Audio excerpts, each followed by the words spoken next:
you're new to us, which is kind of the purpose of this episode in some ways, allow us to introduce ourselves. It's an Austin Powers thing. Allow me to introduce myself. So, anyway, my name's Jeff, and I am one half of the Who Corner to Corner hosting panel. Is that a thing? Well, it is. I don't know. It is now. Are we a panel? We can be a panel. I can be a panel if you want. Be the inside panel. Who are be you? The outside panel. That's just weird. Don't do that. Me. I have no idea. Yes, my name is Paul, and I'm the other half of our podcast hosting panel thing. Duo. We're duo. Like Malcolm and Wise. More like the TARDIS and the Doctor. Was that a chocolate bar? Yeah, keep it on theme. Yeah. Right, let's not go there. It's kind of weird, but yeah, get you. See where you're coming from. Yeah. So when we first started Who Corner to Corner, which was it's a long time ago. Yeah, it was 2.5 years ago now. Yeah, we both had colour in our hair. It's all gone now. It's all kept in thinking bird's eye. So we did Meet the Whovians, didn't we? It was our very first episode to sort of introduce ourselves. By Whovians we meant... not like every single Whovian. We'd be here for a decade. No.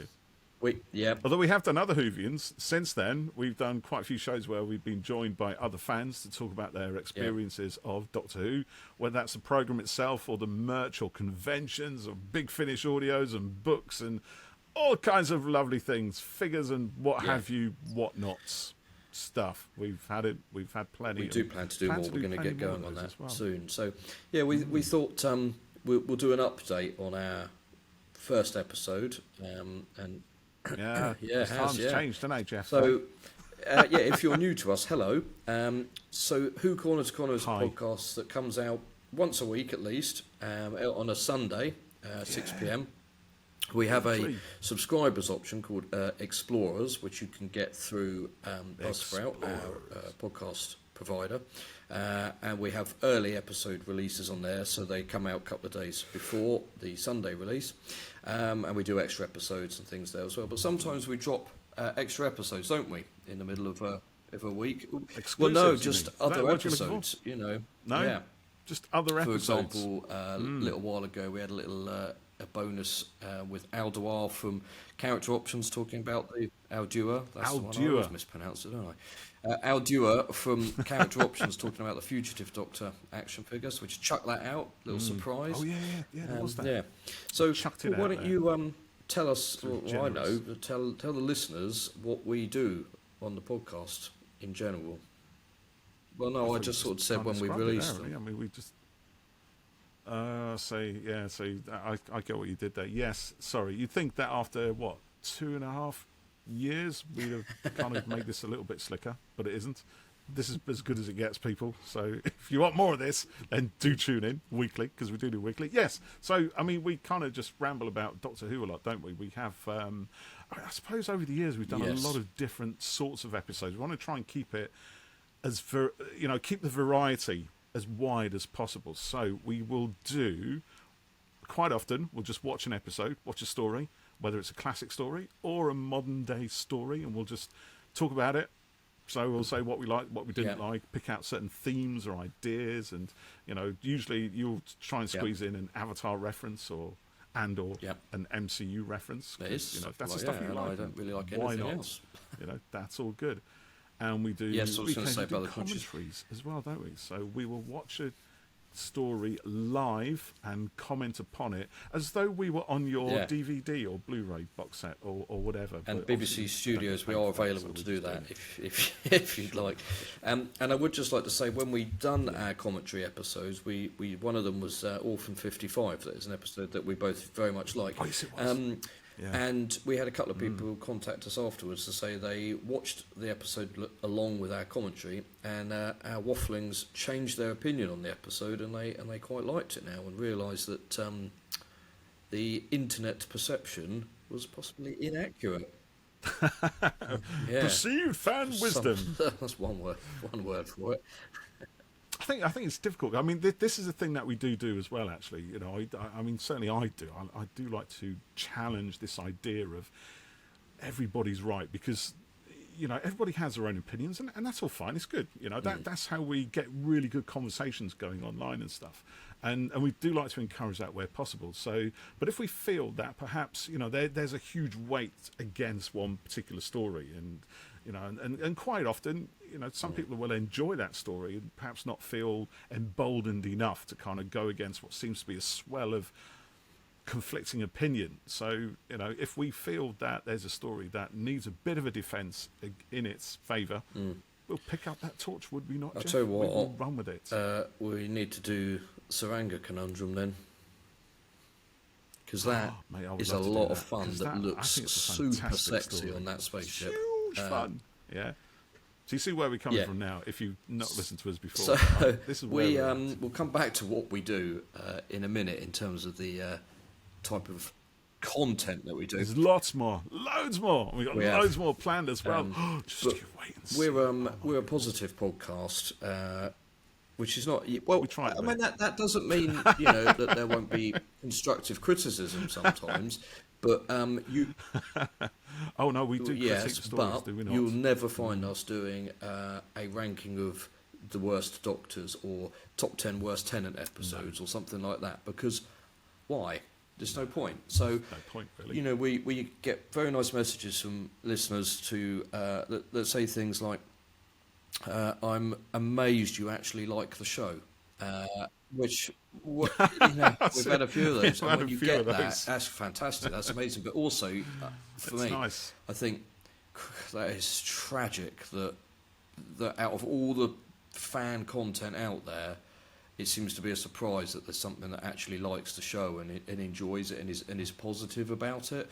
But again, this is partly to do with that kind of groundswell of conflicting opinion that I was talking about, isn't it? The loudest voices are always those, or seems to be always those who just want to be controversial or want to trash it or want to make sure that their opinion is heard above all others, and they do tend to attract other like-minded people, and then that it becomes kind of gathers a momentum in itself. But I think what we have to remember is that it's still generally only a real minority. It's very loud. Yeah, it is. It really is. It might not seem like it, but it is really a minority of all the people in all the world.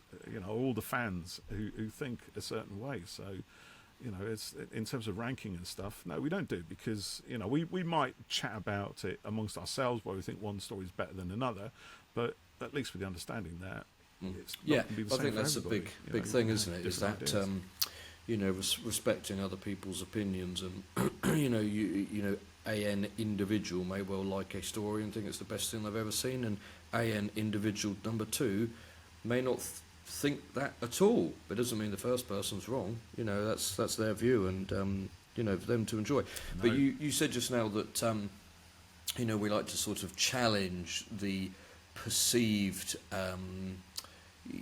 perception on episodes. I agree. Anyway. And I think that we've built up a frankly amazing, audience, listeners, friends, fans. I love our audience. Yeah, they're fantastic, and we're big fans of the 13th Doctor here, and we're not, afraid to say that. And I think, if you're a fan of that era, it hasn't always been the easiest of rides in the fandom, and so I, think we've attracted a lot of like-minded people to us, haven't we?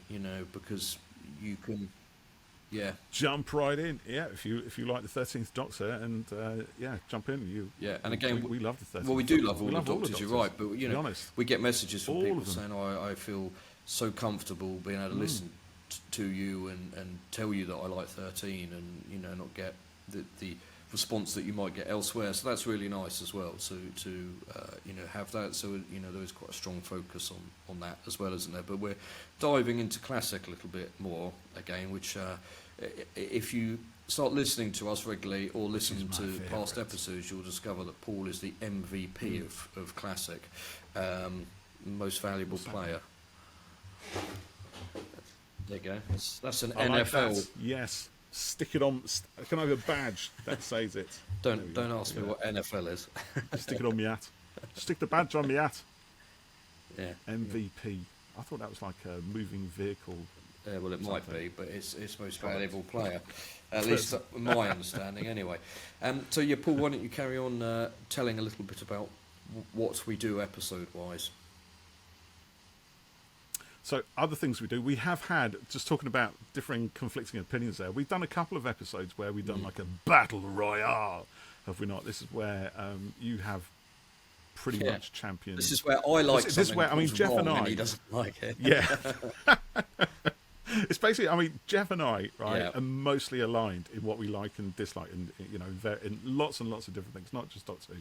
But there are certain areas where there's very little reconciliation. So, where, if you imagine a Venn diagram, Jeff is one circle, I'm another, and most of it kind of overlaps. But right on the edges, right on the extreme fringe, there are certain stories and things that we're just never going to meet in the middle. So we've done a couple of Battle Royale episodes. One was Kill the Moon, which Jeff... You were really positive about it. Battered me down, and I left that one feeling really miserable about liking it. And we had another one, didn't we? And sadly, it was another 12th Doctor one. It was Sleep No More, which I genuinely struggled to enjoy. But mostly, yes, we are a positive podcast. But even then, I mean, you say I bash you down. I didn't. Yeah, we just talked about what we liked, what we didn't like on it. So so we'll do episode reviews. When a new episode goes out, we'll review that. I don't know how we're going to. Oh yeah, I'm looking forward to more of those how coming. We're going to get Series 1 premiere reviewed. Really starts. So we'll do that. We'll review old New Who episodes, classic Who episodes. We'll do episode commentaries, but then we like to talk to people as well. So Paul mentioned the Meet the Whovians series, so we talk to other fans there and get to know how they discovered Who, encounters with doctors and companions, toys they like, books they like, stuff like that. But we also have a lot of other guests as well on the show, don't we? Oh yeah, we do. I was saving the best for last, because one of the greatest things. One of the biggest things that I really enjoy about doing this is not just spending the time with you, Jeff, and talking about pretty much my favourite subjects, but it's we've had some incredible special guests. Yeah, we've been very lucky. Yeah, we really have. Oh my goodness. Yeah, we've been so privileged to talk to people like Colin Baker. Yeah, we've had old Sixie on himself. He spent a good couple of hours with us. We've had Sophie Aldred, who plays Ace. Yeah. Obviously, she's done 2 episodes with us. Yeah. So, that was a lot of fun. We've had writers like Stephen Gallagher, James Moran we've had on as well, Phil Ford. Oh my goodness. Rona Monroe as well, who wrote the last ever story of the classic series. So that was a real treat. We've had directors. Costume designers, Ray Holman. We had producers, Pete Levy. Yeah, and Pete Levy as well. Yeah, and we've had one showrunners. Well, one showrunner at least. Yep, Mr. Chris Chibnall. Yep, so Chris Chibnall. Yep, that was lovely. Oftentimes, he did. And he gave us if you look behind me, freebies. you'll see a little 13th Doctor figure there, which came courtesy of Mr. Chibnall. So normally when we record, we are doing it virtually. Paul's in his house, I'm in mine, or my office, and our guests are wherever they may be. But when we chatted with Chris, we sat down in a room together, didn't we? And, yeah. Chris invited us down to his place in Broadchurch. The real place, bed and breakfast in Broadchurch. So that was... It is where they filmed Broadchurch. Where they filmed Broadchurch. Yeah. Was in that area, in that sort of general area on the sort of south. It was Dorset Coast. Yeah. So that was incredible. Yeah. So we rocked up there on the hottest day of the year last year. Yeah. It's really hot. Arrived in this bed and breakfast thing, was shown to the library, and the library had all been booked for us, and it was adjacent to the bar area where they were cleaning knives and forks and glasses and putting things in dishwashers and stuff like that. So the sound wasn't quite as tidy as we would have liked it, but I felt it gave some ambiance. We were literally sitting in the room with someone who we, whose work we loved, and it was a fantastic opportunity to get to talk to him and to. Yeah, we were there whole afternoon with him. Yeah. We I think, what time did we start? About 1:30 in the afternoon. Yeah. So he was incredibly, grateful, gracious with his time. And he kept saying to us, "Have you got everything you want? Is there anything you need? Anything else you want? I've got time." Yeah. Eventually, he did have to go. Yeah, he was watching cinema, Mission Impossible or something, wasn't he? But Yeah, but no, he was lovely. It really, Yeah, I mean, it was. it was just, yeah.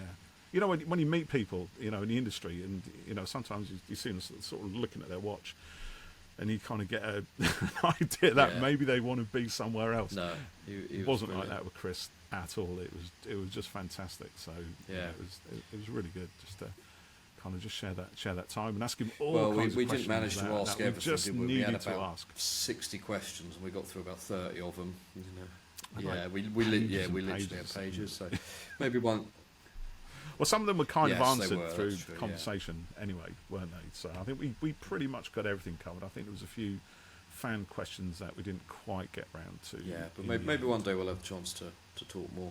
But I was going to say, we've also talked to other actors from the show as well, like Craig Ailes, who's Carvanista, and we've talked to Big Finish talent as well, like Tim Trelaw, who plays the Third Doctor, Miranda Raisin, who's Mrs. Clark, Lisa Greenwood, who's Flip, various people connected to that one as well. So yeah, we've been Bavnisha Palmer, who was Sonia Khan, as Kira well as Sandstrom. Big Finish. So Big Finish. So we've been incredibly lucky to get the guests that we have. Yeah, Kevin McNally. Sorry, I just realised that one as well. Professor Jericho. We've done so many. We forget all their names. It's us. Yeah, Sam Spruill. I mean, that came about because, like, most of the time, you write to people and you say, "Will you come and have a chat?" and they say no, or they say yes. But I was filming a theatre show last year, was it? Or maybe the year before, and Sam Spruill was in it, and when he was getting ready, warming up, I thought, I've got to go and tell him how great Swarm was, and then I did that, and we were just chatting, and I happened to mention the podcast, and he said, "Oh, if you'd like me to come on for a chat, I'll do that." So I was like, "Yes, please." So that was a happy accident that happened. So that was good. So yeah, we get very lucky with the guests that we have as well. So we try to offer, maybe a little bit more than just episode reviews and just doing that. And we'll try to dive a bit deeper, into the show, but also the lives and careers of the people that we talk to, because they do more than just Doctor Who, and we want to find out about that. But we do different things sometimes as well, such as audio dramas, don't we?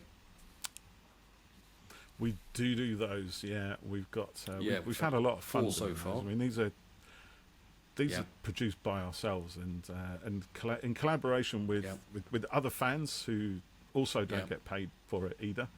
So we've had a couple of writers. We've had 2 scripts. We've had 1 script from Lucy. We've got a second one coming out. No, Lucy's done 2. Lucy has done 2. Lucy McCall, her third one's coming. I wrote a Christmas one, and we had a Halloween one from disciple of Brad, Matthew, who's quite infamous, not in a bad way. That was performed by one person, of it, who did all the voices and everything. That was amazing. Yeah. Give that guy a pay rise. What's his name? He didn't get paid, obviously. I don't know. That sounds crazy, man. It was me. So we've currently got that was a lot of fun. 3 scripts, haven't we, in various stages. I've started the audio on... in the works, as they Lucy's third one is underway. I'm waiting on some more voices. Yours is written but being cliffhangered a bit more, and my first one is done, so we're going to start getting moving on those to go out throughout the year. I've got a Halloween I've got a Halloween one that I've started as well, so but I haven't started part 2 of my other one yet. I need to get on with that. Yeah, that's the one I'm waiting for, because you sent me part 1 of it, and I'm like, I need to know what happens next. Yeah, there was, yeah. It's a big cliffhanger. Wait till you hear it. Oh, yeah, and so talking of cliffhangers, because I was just thinking of the Doctor Who RPG one, so we do other things sometimes. So we've done a couple of Doctor Who RPG games based we're using the RPG book. So we played those with Graham, who's Robot of Death on Twitter. So that was a lot of fun, kind of coming up with story and characters and things. And then, particularly me, myself, quite into Magic the Gathering, Doctor Who as well. Yeah, got really into that, haven't you? We put games up on YouTube, and been playing with a couple of people, including Graham and Chris, and we're playing with Thomas Beach soon. He's joining us as well. So Magic players, make yourself known. We'd like to say hello. So yes, what we're sort of trying to get at here is we do quite a lot of stuff here and a big range of content. Really, I don't really like the word content because it sounds. I know I did, but that's what it is. Loads of exciting, so that's what fun we do. Stuff for everybody to listen to. That's a bit about the show. So, Paul, why don't you tell us a little bit about how you discovered Doctor Who? Keep it short. Oh my goodness! It's a long time ago. I am an old git, really. I know I look incredibly youthful for my age, but I am seriously 120 years old, or at least I feel it lately. It'll be fine when the sun starts shining. I'll get out a little bit more and sort my leg out, you know what I mean? Get the old leg moving. Oh, yeah. Get the old shrapnel out. Yeah. Anyway, what was I talking about? Yes, so, I don't know. My first history with Doctor Who really was with the Target novels when I was a kid.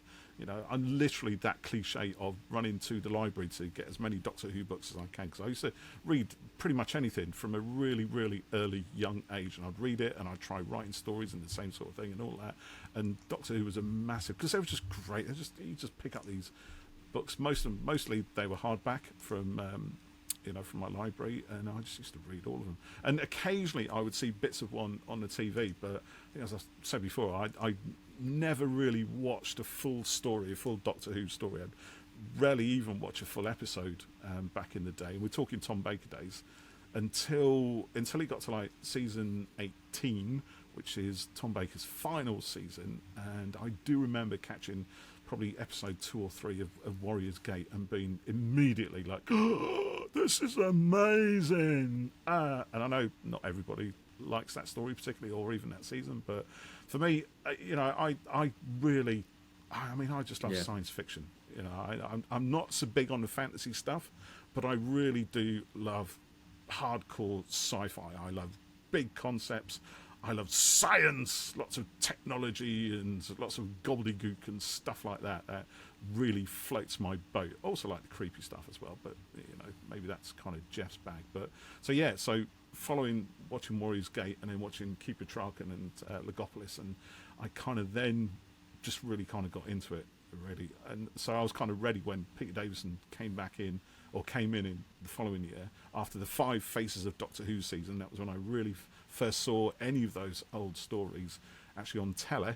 Then I was kind of, and I've been a fan ever since really. I just got really into the back end of the show, as most of us do. You want to find out who wrote what, who's a script editor, who directed this, who's a producer, look at all the serial codes and everything. I was obsessed with serial codes, WWW5C and all that kind of things. It's amazing. And I even did a little book, which is down there somewhere, because I dug it out of the attic a little while ago. Yeah, I might dig it out in a minute and just show you as a bit of a treat. But I catalogued everything. And when I was at school, one of the projects we had to do for one of my courses, which is all on computers, but this is like mid-80s, right? So we say computers, they're nothing like what we're talking about, right? But you had to. Part of it was like writing your own programs in source code, or BASIC as it was really. And we had, one of the things we had to do was create a database. So what I did was obviously use Doctor Who as the material for my database, and I did have literally production codes, story editor, writer, director, producer, all of that stuff. Who starred in it, and top line stuff, and that was great, because actually it made that course a lot more fun than it would otherwise have been. So you got to find your way through these things. So I kind of watched it ever since. Still get loads and loads of books. My fondness is really for the Target novels. I kind of dipped into the New Adventures, got most of them, got most of the EDAs, the Eighth Doctor novels, and the past Doctor novels, and all that kind of stuff. But the Target novels are my thing, because huge nostalgic value. But what about you, Jeff? You're a lot younger than I am, a little bit younger at least. So I started watching. It's a little bit hazy in some ways. I very clearly remember Sylvester McCoy and the Cybermen for Silver Nemesis. But I have vague memories of seeing Peter Davison on TV and possibly Tom Baker as well, which may have been during the reruns that you mentioned there, and I know there was other reruns around that time. So I watched it, and I remember when the show finished, and then I didn't have anything to do with it until it came back with Paul McGann, and then I thought, oh, go buy that VHS and watch it on telly and stuff. And then obviously that didn't carry on, and then I had nothing to do with it again until it came back with Christopher Eccleston, and I watched that, and then work got in the way and I didn't see it for a little while, and then I bought the DVD box set and watched it all in a weekend and sort of got hooked on it again. So it's something that you know, it was there when it was there, you know, and I liked it, and you know, obviously Sylvester and that had made enough of an impression when it came back with Paul. I thought, oh, I'd like to watch that, and then again with Christopher, but that was when I kind of, you know, really got into it fully, and you know, discovered the books and Big Finish, and you know, and all of that stuff. So yeah, and now it's, you know, it's been there for, you know, nearly 20 odd years. Well, coming up that long, since, yeah. I know, 20 odd years since it came back. So yeah, it's, you know, I love the show. I love, you know, all of it. There's always something to enjoy in an episode. The doctors are all fantastic. You know, we've been so lucky with every single one of those. I think it's a show that's creatively unlimited. It can do anything, go anywhere, be anything. And you know, I just sort of, I like, you know, like you, I like sci-fi. I do like fantasy stuff as well, and I like the excitement and the adventure that it offers up, and that there's a central character that is hopeful and optimistic, and quite different to, you know, a lot of other ones out there. So I do have, you know, particular leaning towards Jodie's Doctor. You know, when the show, You do, yeah, I you do, do have I do, yeah, leanings. I lean towards it. When it started, you know, with her, I'd never loved the show as much as I did then, and that was just increasingly so across the duration of her era.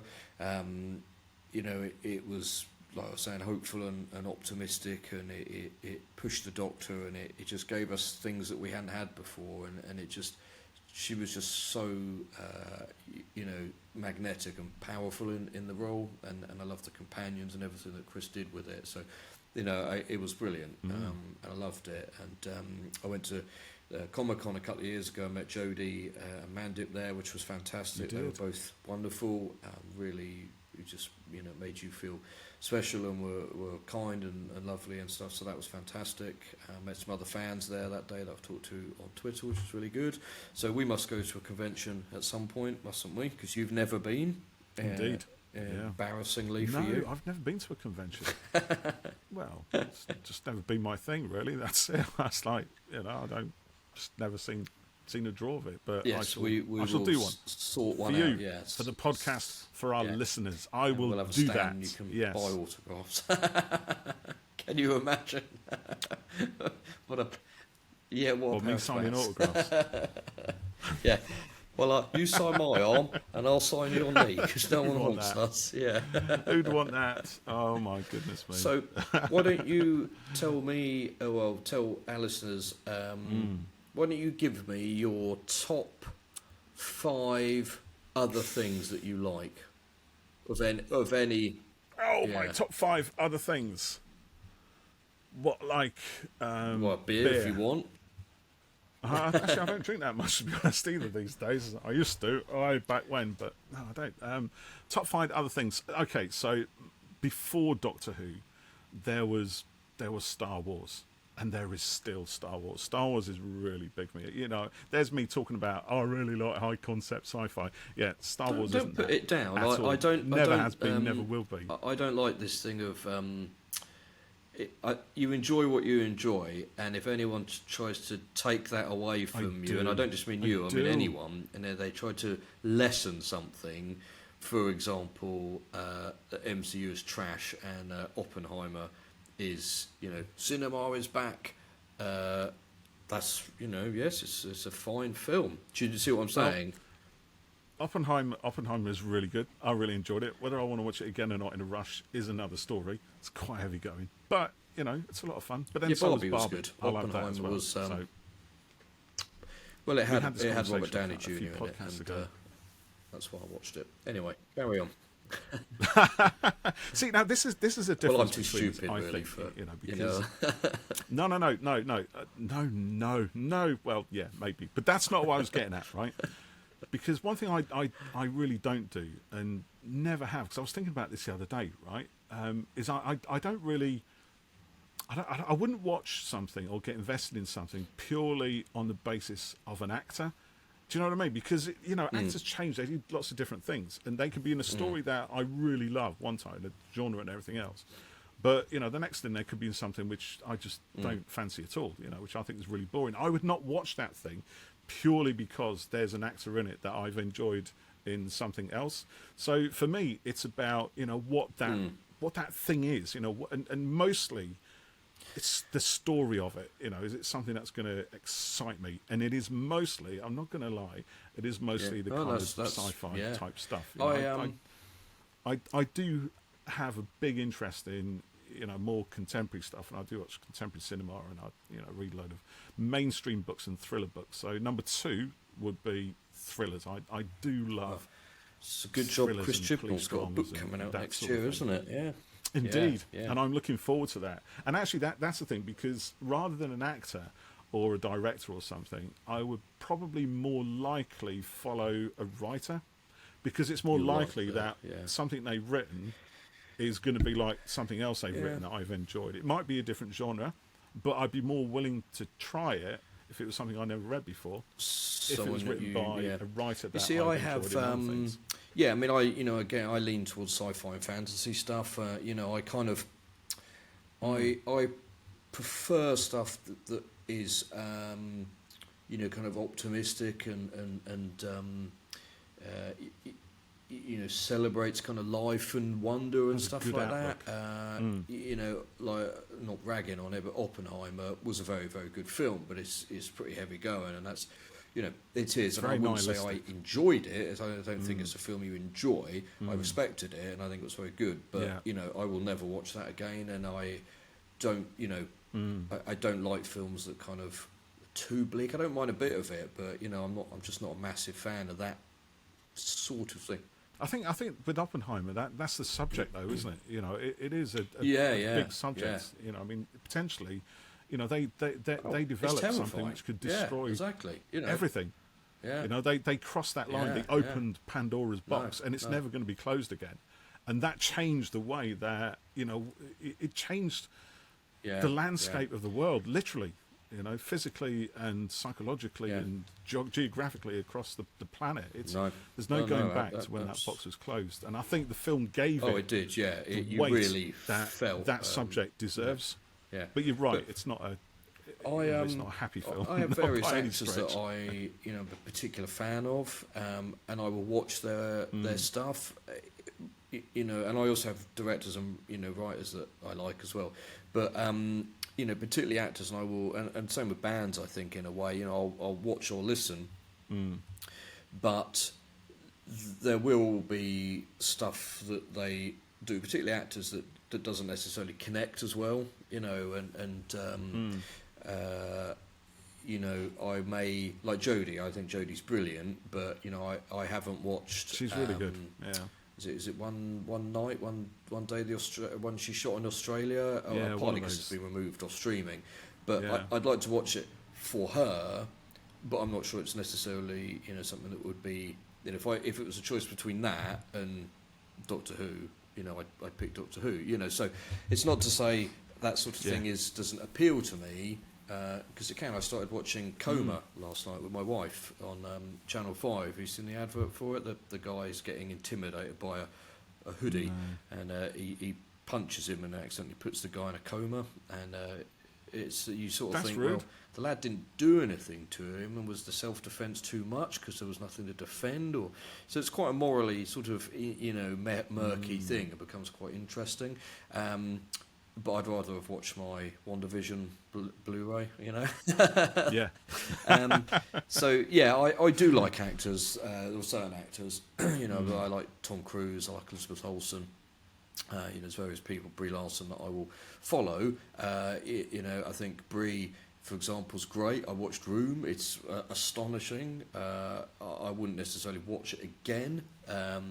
But then something like Unicorn Store that she was in and directed as well was such a sort of charming oddball film that I would watch that again. And if you haven't seen Unicorn Store, I recommend it. I think it's on Netflix. It's very good. Yeah.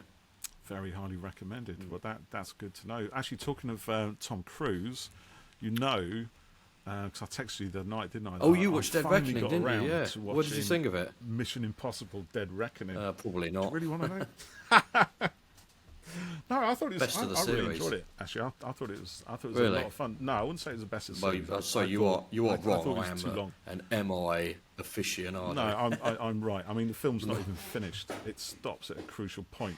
You know, we've got to wait until the next one comes out. It's all right at the I'll end tell of you what I Return did of the think. Jedi. I No, what's thought, the second one? The Empire Strikes Back. It's all right at the end of that. yeah, but we only had to Imagine wait waiting like 13 3 years. and it did 13 actually years for a materialise. sequel. You shove your weight. But it's not a sequel, though, is it? It's literally the same story. You know, I don't know what this. We said this before, but you know, this predilection these days for movies that drop 1 year and then you got to wait 5 years for the second half of it to come out. You know, fine if it's a sequel. You know, it's a new story that picks up after the other story. You know, but everything within that particular story is finished. Like Star Wars is. I mean, I think finished in Star Wars. You know. In Empire Strikes Back, okay, yes, That's but what it's done, actually yeah. that story that the Empire Strikes Back tells is told. You don't need to watch Return of the Jedi, really, to get any more from Empire Strikes Back. In fact, in many ways, you could argue it's better if you don't. But Depends still, if you like Ewoks or not. that's not the point. But now, you know, because we had Mission Impossible Dead Reckoning Part 1, Part 2 is going to be out soon, hopefully. And I've only just finished watching Dune 2. I mean, Dune is another one of my big things. I say it's a big thing. To be honest, I love the universe and everything else that it creates, and I really enjoy the David Lynch film, and I love the Villeneuve films as well. I think I they're need just to watch extraordinary. those. You know, I read Dune when I was 14 years old, 13 or 14, I think, and I'd seen in the shop, I'd seen one of the sequels, which was God Emperor of Dune, which is like book 5 or 6 or something like that. You know, it's part of the second trilogy of Dune. And I was really intrigued by the blurb on the back, so I thought, but I'm not going to understand this. Once I realised it was part of the series, I went back to the original. And as it happened, it was just about to be made into a film as well, you know, the David Lynch film. But the thing I really latched onto when I got the original book and started reading that was the fact that the main dude's character is called Paul, which is great. So that is bad. You don't see a lot of Pauls in fiction, especially not space, sci-fi, and fantasy type stuff. You know, not the hero types. And obviously, as it then turns out, he turns out to be an absolute bastard who goes on a quest to kill loads of people throughout the universe in his holy crusade. That bit is, you know, let's not do that. But you know, in the first novel at least, he's a bit of a hero. You know, he sort of rises from, I would say nothing, but he's obviously in a privileged family. But the rest of his family are killed, apart from his mum. You know, and I used to style myself as Paul Atreides when I was going through my teens to some point. So that was always good. Yeah, I love need the films. to. I love that universe. I love the way it looks, the way it feels. Yeah, and I've read some of the other books. You know, I've read all the Dunes, the Frank Herbert novels, but some of the others by his son. is it his son and the other guy, Brian, whatever his name is, who wrote some of the Star Wars. Oh, Kevin Anderson, isn't it? Who wrote some of the Star Wars books. I started reading one of those and never really got into it. So I'd say Dune is another big thing, but it kind of isn't in a way, because I haven't really done that much of it, you know, apart from the original novels. But only 3 of those I thought were any good. So whether that counts or not, I don't know. But what about you then? Because there's tons of stuff you're into, aren't you? Oh, I was going to say, did I say a question for you? it's quite interesting the films being sort of part 1 and part 2 or you know, a number of films have done it lately, because it's a lot easier on TV when you get a week between it. But in Mission's defence, part 2 was delayed, you know, due to COVID and the strikes and stuff. And the strike and everything. I mean, between the films, they've spent years making them because of shutdowns and strikes and stuff. So, you know, it's a long and protracted release window, and thinking about agreed. But that's why I think that's a problem with it movies. It wouldn't have been a problem, because you never know. It's very easy for a movie to be suddenly pulled or shifted back in the schedule. But post-COVID now, it happens, really. You know, frequently, and you know, you'd have had maybe a year between the two parts previously to all that. The same way with Infinity War and Endgame, which I think is reasonable. But you know, it's COVID and the strikes and stuff have, you know, had enormous impact that we're still going to feel, I think, for years to come. And you know, also to think like, you know, they've robbed us of, you know, films from people. just look how long Cruiser spent doing this. Well, Yeah. he could easily have fitted in 2 other films in that time. So that's stuff that we'll never see, because they haven't been able to do them all, No, that's true. Yes. But just to finish off Dead Reckoning, right? Because I just have to Pom tell you this. Clemente was I amazing, did innit? think it was a kind of like tick off all the things that Mission Impossible why are you does. We have complaining about a train chase, tick. Yeah. Some punch-ups, tick. Yeah. You know what I mean? What else was there? There's some mad stuff where Yeah. he's running across a rooftop. Yeah. He does that in a lot of MI films. Tick. It's like, and I thought the story was a bit bollocks, to be honest, right? But it doesn't matter, right? Because the story is just a way to link all these action set pieces together. I love the fact, right? Because it's 2 hours 38 minutes, and I didn't even notice it was 2 hours 38 minutes. So I love the fact that actually a film of that length, given it's only part 1, gave enough time for those action set pieces to be really magnificent. So they were kind of ticked off the checklist of all the things that not just Mission Impossible does, but James Bond and lots of other action type sort of things like it. But I did think the story. Yeah, was I mean, bollocks. I'm not watching something like that for. Well, that's but the I thing, do. yeah. See, this is another key difference. This is the other side, because you don't watch things like that, and sometimes, I can kind of go along with it. But like I said, if something will pull me out of the story because it's total bollocks, and I just can't get through it, it gets into my head, and it starts eating away, and it starts to devalue if I'm not careful a lot of the other stuff. Right? This might mean I've got ADHD or something like that, as Freya, my daughter, keeps telling me. But once something starts and it gets in my brain, it's like a Like little Khan's worm. It'll worm. just eat away, saying, "This is bollocks. This is bollocks. Is it You can't Irish? possibly believe this." No, It sounded like was that Irish? No, do you? That was the voice of the worm. Have a I word don't know with where it comes from. It might be Irish. Yeah, Could be I French for all I know. I don't care. You see, like the moon being an egg. Yeah, I don't care. It means a lot to me, mate. And that's it means what a lot. I'd be simple. Very simple. Yeah. It's very simple. You are a simple man with simple needs. Yeah, But I did enjoy good. it, honestly. Well, about time. So, yeah. So you've mentioned MCU, Yeah, which I'm a obviously big you're quite a Marvel fan of. fan. I love all of it. Well, Literally all of it. yes, I do love all of it to a large extent. I do think there's been too much in the last. Yeah, bit of and flexibility I in never it, watch isn't anything and go, "This is terrible," because it isn't. I don't think we needed Moon Knight. As much as I loved She-Hulk, we could probably have lived without it. Secret Invasion. I mean, I liked it, but I always did it add anything? Did it add no. anything? And did I want to buy? I did enjoy it. But did you enjoy it, Which is the main Well, there thing. you Did go. I want to buy a Funko Pop of him at the end? No, I didn't. Mate, I don't know I didn't own a love him single that Funko much, Pop, and I never but will. I do have my That one passed me Captain by. Marvel here Such a because millennial. she's cool. So yeah, I do love the MCU, and I get quite annoyed when people say it's dead and it's bad and woke and The all this MCU is these bad. days because it's not. And I you don't necessarily need to give things a break, but film production has been quite difficult in the last couple of years with COVID and strikes and stuff, and it's mucked up a lot of things and stuff. Maybe like Multiverse of Madness probably could have been a stronger film overall, but I really liked it. I really loved the horror elements and all of that. So I don't think Shang-Chi is excellent. I think The Eternals was a really weird, great film. I think people are finally waking up to that. The Marvels is a mess, but it's great fun. I really enjoyed it. love that one. Cats. Flurkins. WandaVision is outstanding. So I love it all. My favourites are Captain Marvel, Scarlet Witch, and I like the Guardians as well. I hope we see Star-Lord again. I really like Shang-Chi. I thought he was cool. I haven't seen number three. That's, for me, is the best of the series. I'm not. I mean, I'll go see it, but like Deadpool and Wolverine, I'm not massive Deadpool or Wolverine fan. I'm not kind of like the X-Men animation has started. I'm kind of like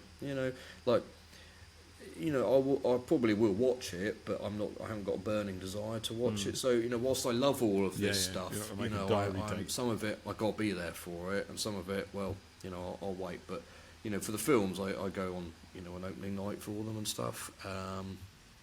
I think that's a great thing when you've got something which is so broad in its in its concept. You know, I mean, Marvel. There's so many different elements to it.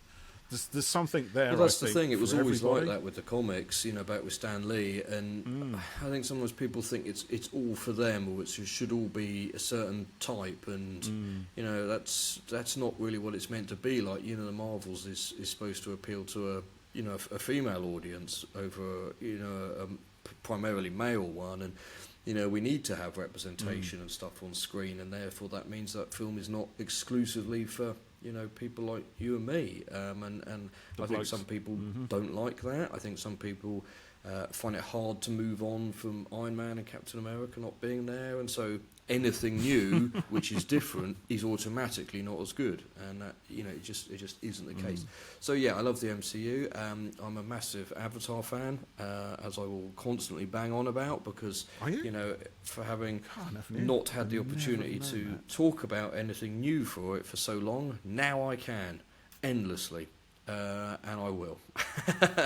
So at which point we'll cut and I'll off. still be talking No, we 2 won't. hours later. So I love that.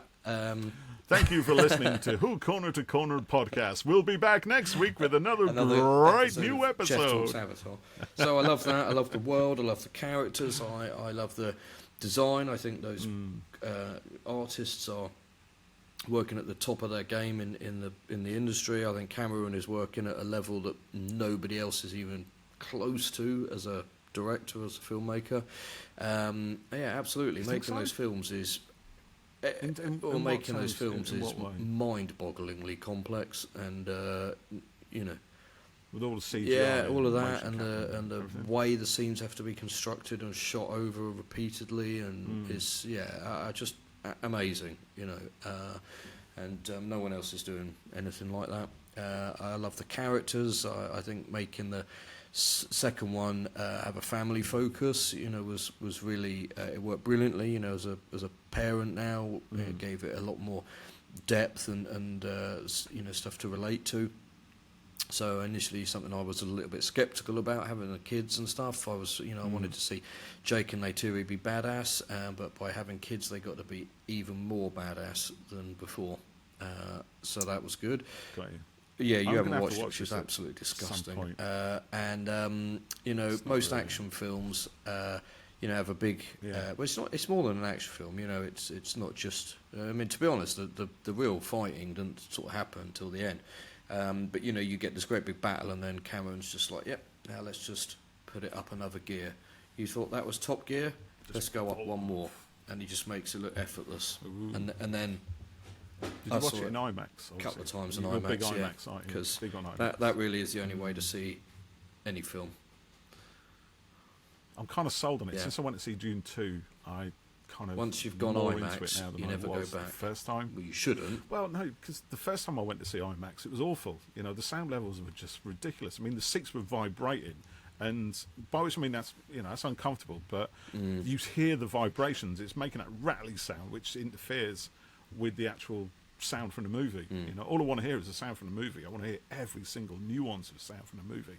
You know, I don't really want to hear the walls rattling or, you know, the chairs rattling and stuff. I love that feeling you get in your chest when it grips, when that, you know, the bass grips you. And then, but I don't want to lose all the top end high frequency stuff either. You know, because you need. Well, that, yeah, you it's need all that full carefully spectrum. balanced. Yeah. So if I'm sitting in a movie theatre for the best part of 3 hours, right, sweating because there's no aircon, right, in front of this massive screen which is making me feel vertiginous, right, because I'm getting motion sickness from it being so massive, and the blooming chairs are rattling, creating this disharmonious noise which is just awful, then yeah, it's not great.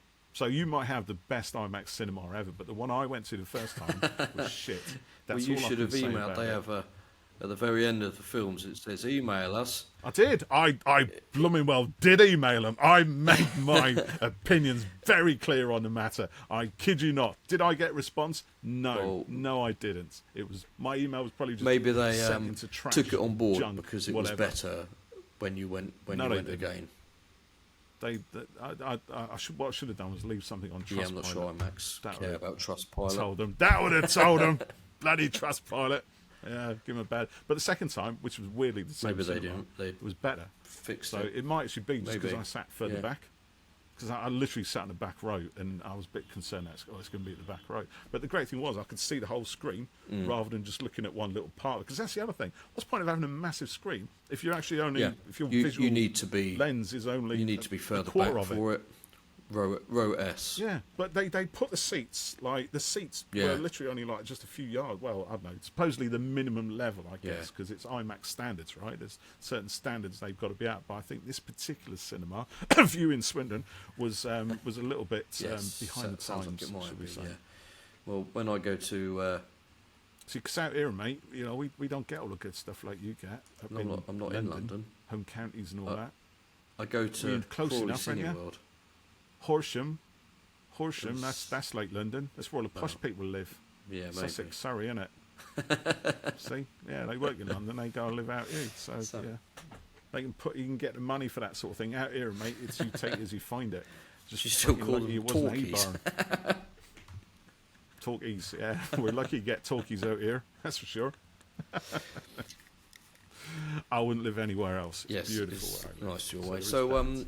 yeah, that's a little bit about us then, isn't it? And stuff we like. yeah. Other things, yeah. There's a lot of rambling. I don't know if Other we quite things got through our 5 other I things, like, but you get an idea. You of the Two, stuff we- Against the Current as a band. I like Crunchy Cheetos. I like eating those if you want to send some. What's Crunchy Cheetos? I like Doritos. No, it's sort of like a That's an American What's thing, isn't it? on It's like a steroids. But you don't like well, What's What's-It's, What's not good enough for you. You got to they're have all Crunchy right, but Cheetos. in comparison, they're a Cheetos. bit Do you have them pathetic. imported? No, from I Michigan buy them or at those somewhere? American sweet shops for like a tenner a bag, and then I say, I'll make this last, and I go home and I'm like, do it in one. Let's pile them in. Stick your face in a bucket. So I like those. They're nice. Oh dear. What else? Yeah, Marvel stuff. There's TV, Walking Dead, Modern Family. Yeah, I like, I've probably like you a number of things that are my main passion, and then other things that I like very much, but I'm not as obsessed, to that extent with, not thinking about all the Gotcha. time. Yeah.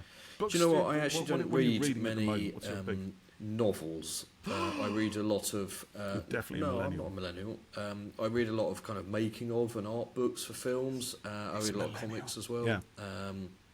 So at the moment, I'm reading the official MCU timeline, which is surprisingly exhaustive and comprehensive. And I've got a second collection of the Rainbow Rowell She-Hulk series to read. And I've got this last week I've got Avengers and Captain Marvel comics to read, the individual, so I like a lot of that. And I just bought Yeah, I do like a few a comics. new Alita manga that I hadn't read before, so I've got that on my pile. So I tend to read stuff like that more than novels. I do read comics actually. Oh. I do like Judge my Dredd, Judge yeah. Dredd. Oh, I I'm just big on read that. Yeah, I love all that. 2000 AD. one of it's all my good fun. clients that I did some work for recently fulfill all the subscriptions for Judge Dredd. They had thousands of them in the warehouse. Yeah. No, but they had a magazine that had Against the Current on the front, and I wanted to have that, but couldn't. Yeah. You wanted to have that one. I just read the DWM second collection of 13th Doctor comics, which was the White Dragon, which was good fun. That was the Bruce Lee story that they did. Yeah. Oh yeah, that was So good. that was I nice enjoyed that came one. out Yeah. last, and in fact, it led me to watch a couple of Bruce Lee Talking of- scenes on YouTube, which was fun. Yeah, that was a lot of fun. Talking of Doctor Who magazine, of course, we've had the Yes. editor, Jason Quinn, on our show as well. So he was a lot of fun to talk to. If you haven't listened to that interview, check it out right now. Jason Quinn, Yeah. editor of DWM. Yeah. Crazy. Absolutely brilliant, yeah, well- bonkers, but Yeah, such a really good nice guy. guy. Yeah, I really enjoyed that one. All right. was a Well, lot of that's fun. sort of a little bit of an introduction to Who Corner to Corner and to us. So if you've been listening to us for a while, sorry if we've bored you by. Well, I done. don't mean just in this episode. I mean in general. Sorry if we've bored you. How can anybody be bored by us? You'd hope not, but you never know. Honestly. And if you're new to us, thank you, and we hope you'll stick around and keep tuning in, and hopefully we can keep entertaining you and helping you explore the Whooniverse from corner to corner. So that was very good, wasn't it? Good. So That let me spoil that scripted, now by but it saying wasn't. He just TTF. made that up. Oh, that was poor. That was really poor. We got to get a better outro than this. That was awful. Thanks you for listening, everybody. Thank you for watching. If you're watching us on YouTube, and if you come are new, say hi. welcome Drop a comment to below. We like to hear Corner. from people. Tell us what your favourite story is. Tell us a story you think we should review, look back at. Tell us a book we should read, an audio to listen to. We want to hear from you. Yeah, probably. I think if you are listening now, tell us. Bye. See you next time, people. Bye for now.